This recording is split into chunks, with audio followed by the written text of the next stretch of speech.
And welcome back to Primetime News. And a special welcome once again to our viewers on TVJ International in the Cayman Islands and online at onespotmedia.com. We begin with news on the weather. A flash flood warning remains in effect for low-lying and flood-prone areas of St. Mary, Portland, St. Thomas, Kingston, St. Andrew, St. Catherine and Clarendon. Now over in Portland, blocked roads caused by landslides have been the order of the day, causing misery for residents. We have the details in this report.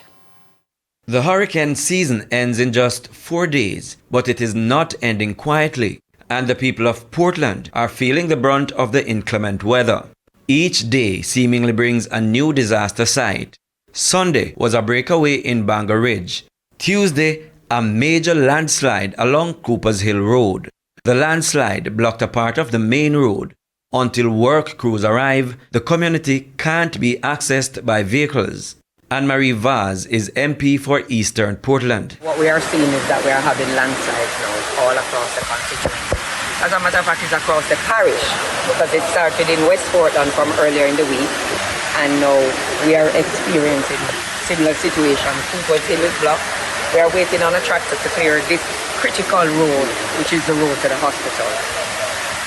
We have had trees falling on homes, a lot of flooding, and people are cleaning up. And we are getting the agencies and trying to get private contractors to come and help us to clean up so that we can get back to some normalcy as soon as possible. This was the scene in the parish capital Monday evening. Shin-high water gushing through yards and the streets like a river in spate. The end result, the road to the public hospital covered with debris, while the yards and gates of a few residents also blocked. One farmer said 2 of his goats were washed away in the heavy rains. If you grow up with a goat, and the crop are spoiled, the crop and planting, and animal level, I lose goat and take cramp, I don't lose 2 goat a cramp. Some roads in the parish have now been reduced to single-lane traffic. We saw some motorists trying to navigate what now resembles obstacle courses.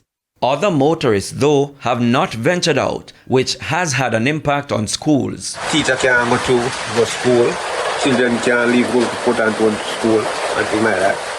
Some of the residents and small business operators affected by the flooding sprung into action and began cleanup work Tuesday afternoon after the rain eased, a sign they are willing to help themselves.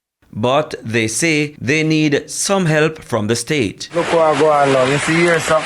This is a crossroad for the river, And I see twice water meet right here, sir.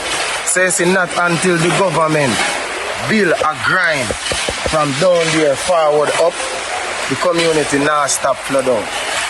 These 2 rivers need a grind. You understand? So maintenance. So right now we are saying, watch now, Mr. Government, whosoever you be, watch now, project in the community. See? And with more rain in the forecast and some low-hanging, glum-looking clouds around, many of the residents fear they are not in the clear just yet. Prince Moore, TVJ News.